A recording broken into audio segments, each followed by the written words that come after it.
Bright Tuty. Every student matters. Let's move on now. Okay, so now we'll study about some properties of whole numbers. Okay, so when we look into various operations on numbers closely, we notice several properties of whole numbers. Okay, now these properties help us to understand the numbers better. So let's look at some of these properties. Moreover, they make calculations under certain operations very simple. Okay, so let's look at the properties of these whole numbers. Okay.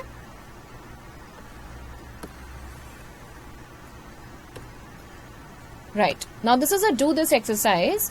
Now let each one of you in the class take any two whole numbers and add them. Okay. So this is a do this exercise for you kids.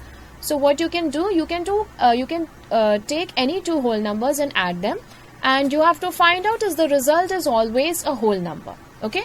Your additions may be like this. Okay.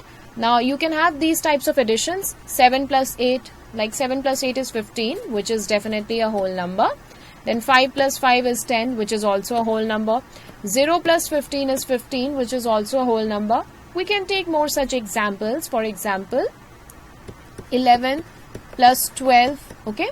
So 11 plus 12 is 23, which is a whole number. Okay. Now similarly 10 plus 20 is 30,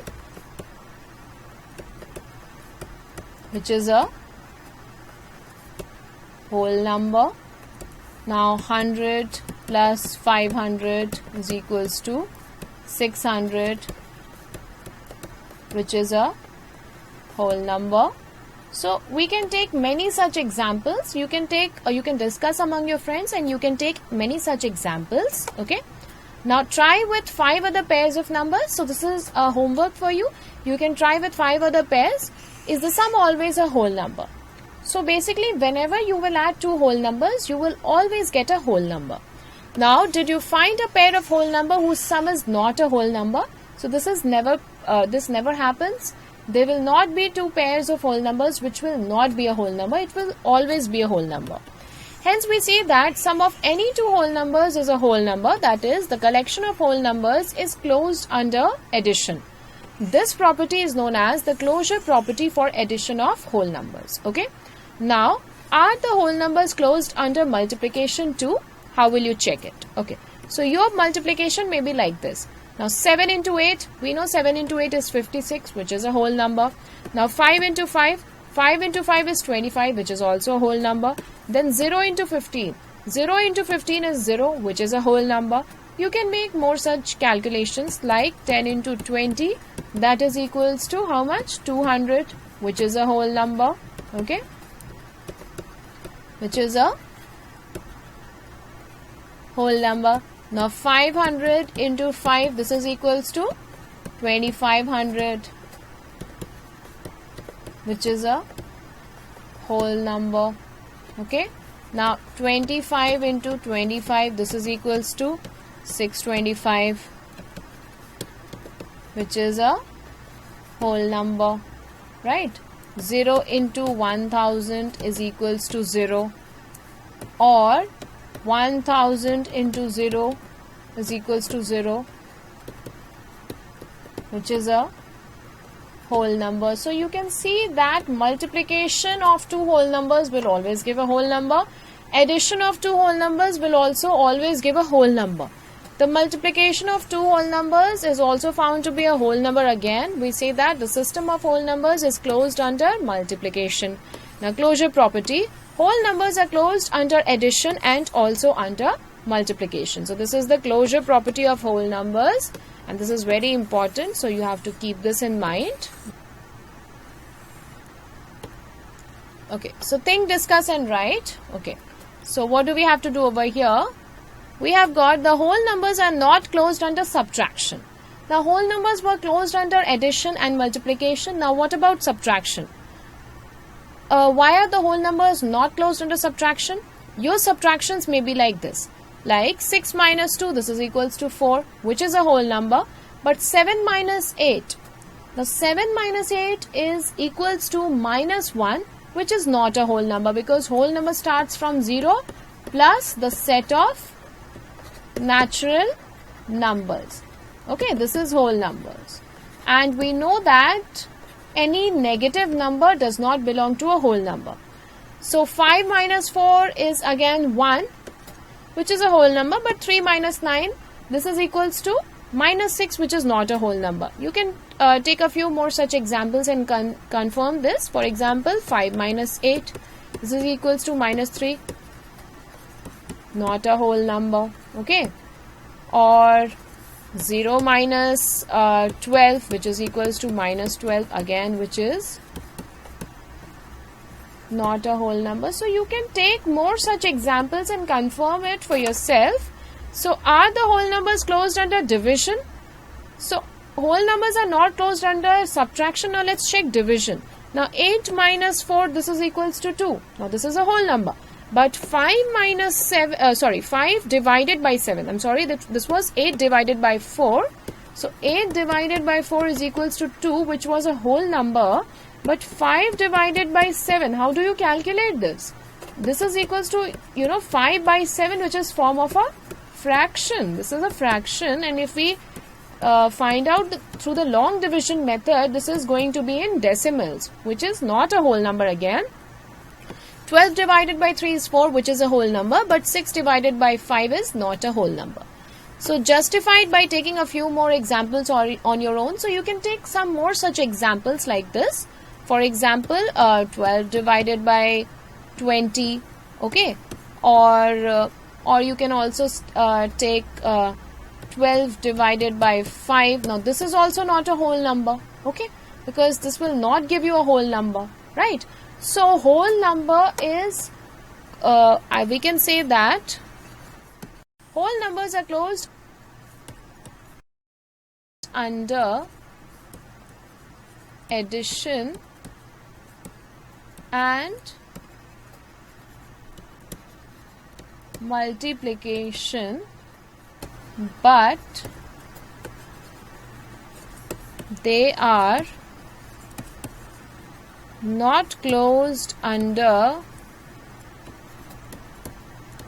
division and subtraction. So this is the property of whole numbers. You have to keep this in mind, that they are closed under division, multiplication and addition, but not under division and subtraction. Okay, moving forward. Okay, now we have to find out division by 0. Okay, so let's see this. Division by a number means subtracting that number repeatedly. Okay, so let us find 8 divided by 2. Okay, so 8 divided by 2. So let's subtract repeatedly. So first we'll subtract 2 from 8. So what are we going to get? We are going to get 6. Next we are subtracting 2 again from 8. Then we get 4. Then again 4 minus 2 we get 2. And then 2 minus 2 we get 0. Okay. So we did subtraction first time, second time, third time and fourth time. And finally we got 0. So we saw that subtract 2 again and again from 8. After how many moves did we reach to 0? We moved to 0 after 4. We reached 0 after 4 moves. Okay. Using this, find 24 divided by 8. So let's do that. 24 divided by 8. Okay. So 24 minus 8. What do we get? This is first move. 24 minus 8. What do we get? We get 16. Then again minus 8. This is second move. We get 8. And then again minus 8. We get 0. This is third move. So for after 3 moves, okay, after 3 moves, we got 0 in this case. Okay, we reached to 0. So that means 24 divided by 8 is equals to 3. That is the answer. Okay, again if we have to find out 16 divided by 4, let's try this out as well. So 16 minus 4, this is the first move. Then what do I get? 16 minus 4, I get 12. Then again minus 4, this is second move. 12 minus 4 is 8. Then again minus 4, this is third move. This is equals to 4. And then again minus 4, this is equals to 0. This is the fourth move. Okay. So this is 4 times. So after 4 moves we get 0. So that means 16 divided by 4 is equals to 4. This is the answer. Okay.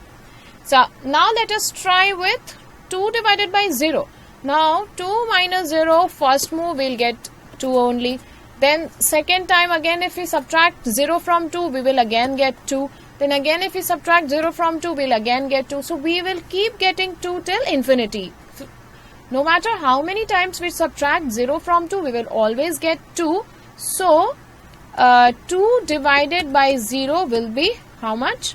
So this is infinite number of times. In every move we get 2 again, and this will never stop. So 2 divided by 0 is not defined. This is not defined. We cannot define this. Okay. Now let us try 7 divided by 0. The same thing will happen. We will keep subtracting 0 from 7. After infinite number of moves, we will keep getting 7 only. Okay. So again we get 0 at any stage of subtraction. We say that 7 divided by 0 is not defined. Similarly, if you do it for 5 divided by 0, again we will get 0 every time. Again we'll keep getting 5 every time. If you divide 16 by 0, we will keep getting 16 every time. So these values are not defined.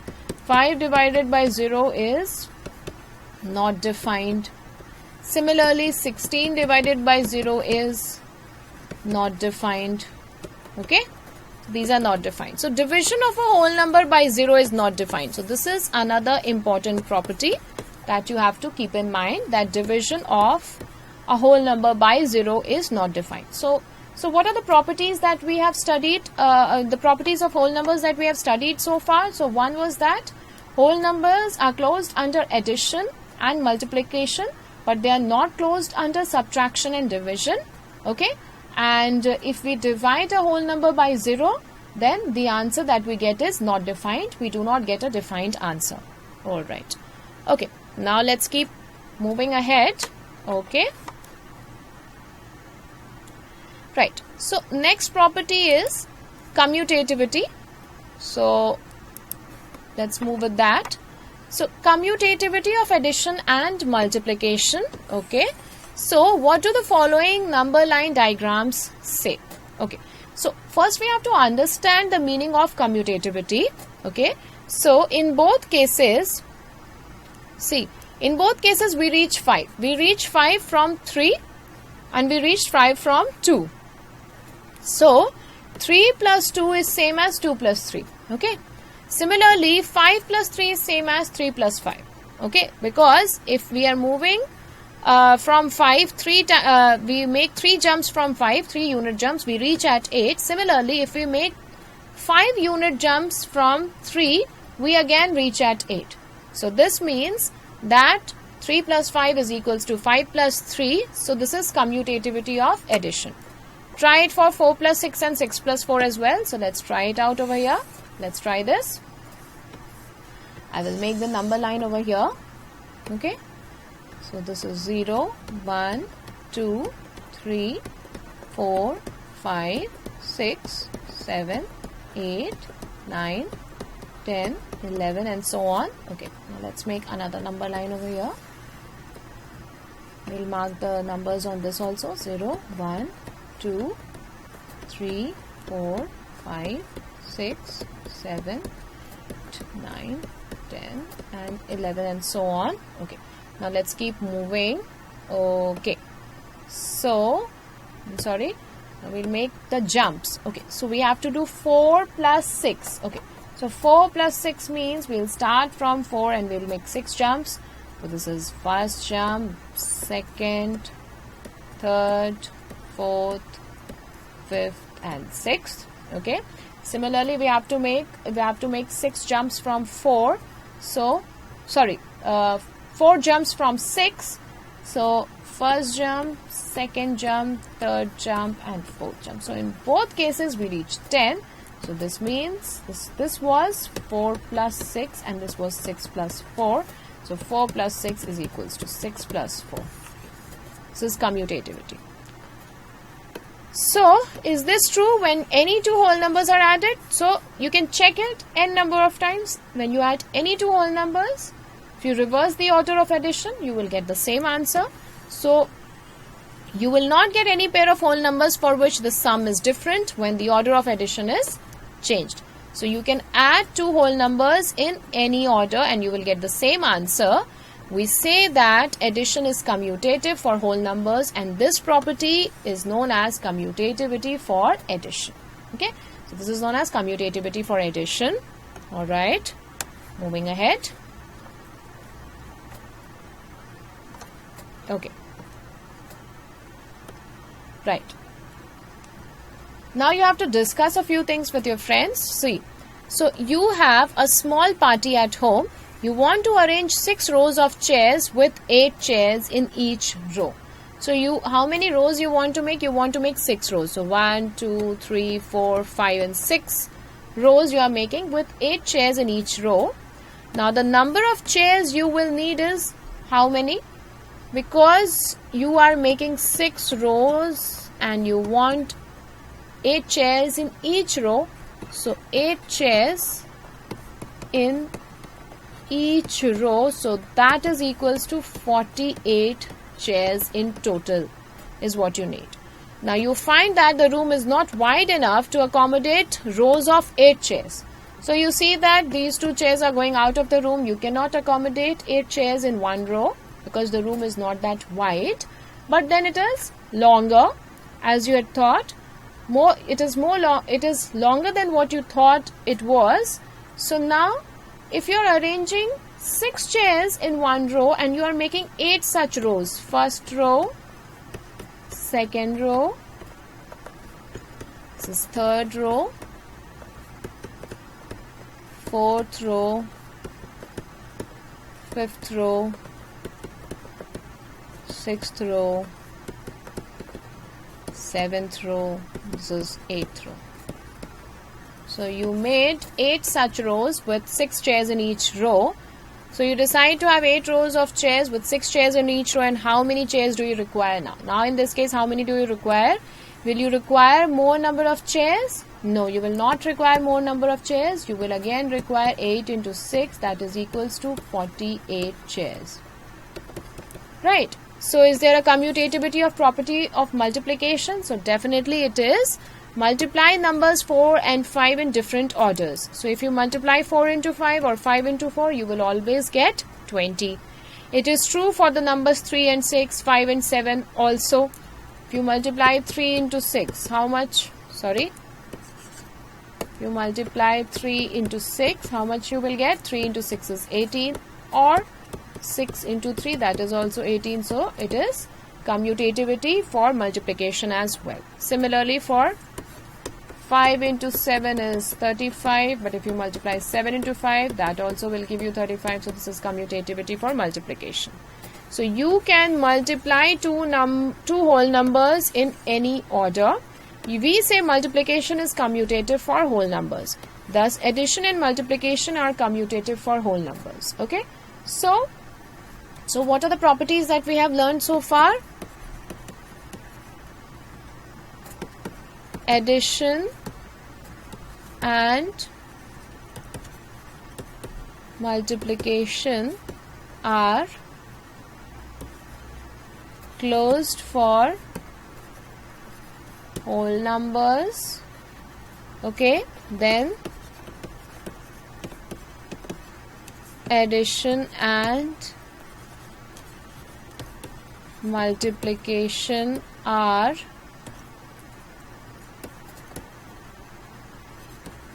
commutative for whole numbers. But these two properties are not true for subtraction and division. Okay.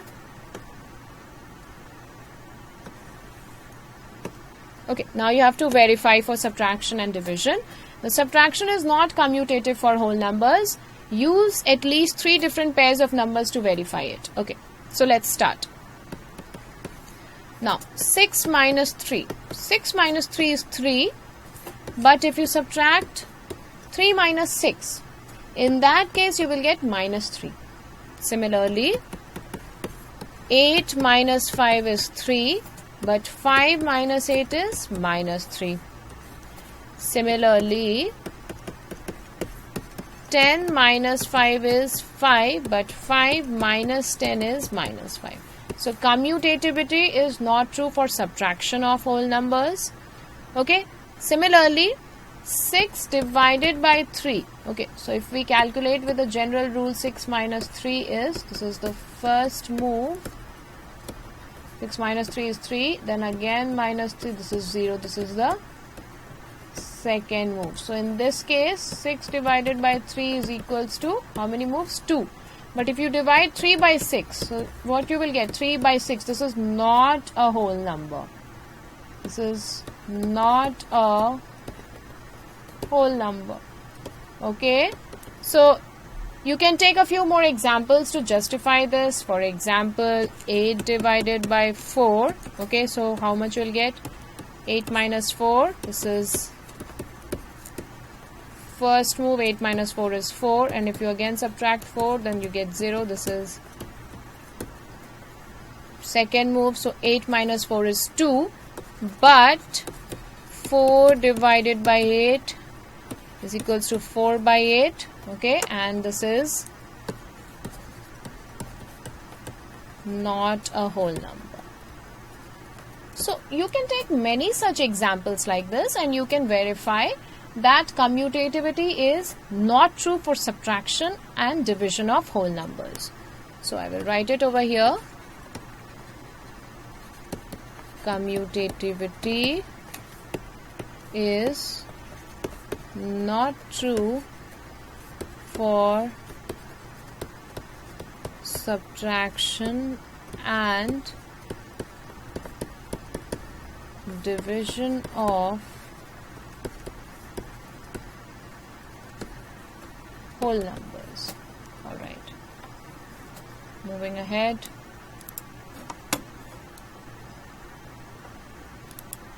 Okay. Look at the animation. Verify that addition is commutative for whole numbers by paper cutting and pasting method.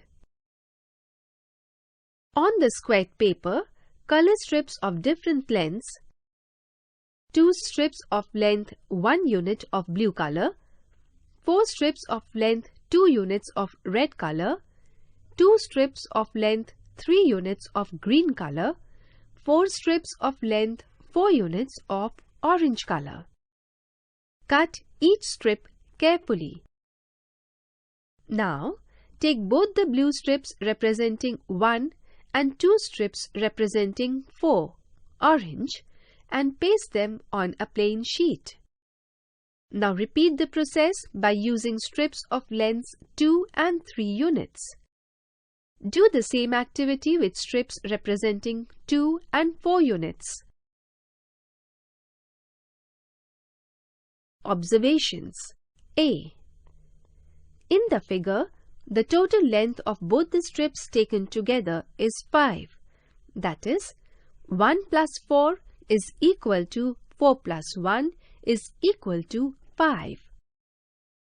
B. In the figure, the total length of both the strips is 5. That is, the sum of 2 and 3 is the same as the sum of 3 and 2. C. In the figure, the total length of the strips in each row is 6. That is, 2 plus 4 is equal to 4 plus 2 is equal to 6. When any two whole numbers are added in any order, their sum is the same. We say that addition is commutative for whole numbers. Conclusion. If A and B are any two whole numbers, then A plus B is equal to B plus A. This is called the commutative property of addition of whole numbers. To verify that multiplication is commutative for whole numbers by paper cutting and pasting method. On a squared paper, Mark strips of 2 units and 3 units length and color them.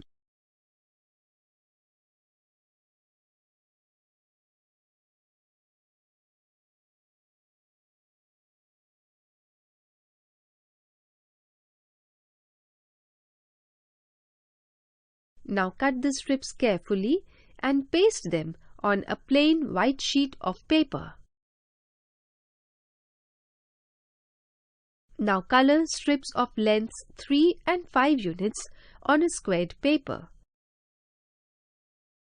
Find the area of each of the 2 rectangles, orange and green. Observations. In the figure, the area of each rectangle is 6 square units. That is, 3 into 2 is equal to 2 into 3 is equal to 6. In the figure, the area of each rectangle is 15 square units. That is, 5 into 3 is equal to 3 into 5 is equal to 15. In 1 and 2, the results of the multiplication are the same irrespective of the order in which they are multiplied. We say that multiplication is commutative for whole numbers. Conclusion. If A and B are any 2 whole numbers, then A into B is equal to B into A. This is called the commutative property of multiplication for whole numbers.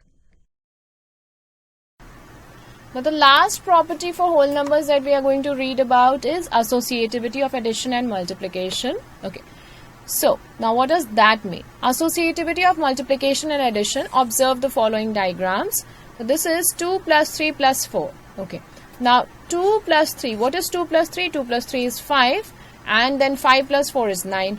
Now what if I change the order now? Now I am doing it as 2 plus 3 plus 4 is in bracket. So 3 plus 4 is 7 and plus 2. Again I get 9. So in A, you can add 2 and 3 first and then add 4 to the sum. And in B, you can add 3 and 4 first and then add 2 to the sum. So, and the results are still same.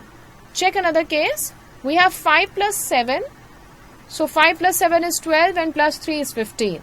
And then we have 5 plus, under the brackets we have 7 plus 3. Now 7 plus 3 is 10 and 10 plus 5 is again 15. So 5 plus 7 plus 3 is equals to 5 plus 7 plus 3 in any case, and the answer is 15 only. So this means that the whole numbers are associative for addition. So this is associativity of addition for whole numbers. Check it for the numbers 2, 8 and 6. So let's check that. Okay. Now 2 plus 8 plus 6. Okay. Now 8 plus 6 is 14. So 2 plus 14, this is 16. Or I can do it as 2 plus 8 plus 6. Now 2 plus 8 is again 10 plus 6. This is equals to 16. So we see that 2 plus 8 plus 6 is equals to 2 plus 8 plus 6 is equals to 16. Okay, add the numbers 234, 197 and 103. So again we can group the numbers as per our convenience. Okay. Now how can I do this? 234 plus 197 plus 103. So I will add these two numbers first. Now this is easy to add. 197 plus 103. 7 plus 3 is 10, 0 carry over 1, 9 plus 1 is 10, 0 carry over 1 and 1 plus 1 plus 1 is 3. So I have got 234 plus 197 plus 103. This will give me 234 plus, this is 300. Now adding 234 to 300 is much simpler. So we have 534. So the answer is 534. So basically, with the help of associativity of whole number, associativity for addition of whole numbers, what we can do is we can group the numbers according to our convenience and then we can add the whole numbers. Okay. So this makes our calculation much easier. So these properties, what are these properties used for? These properties will do nothing but make our daily calculations much easier with whole numbers. Okay.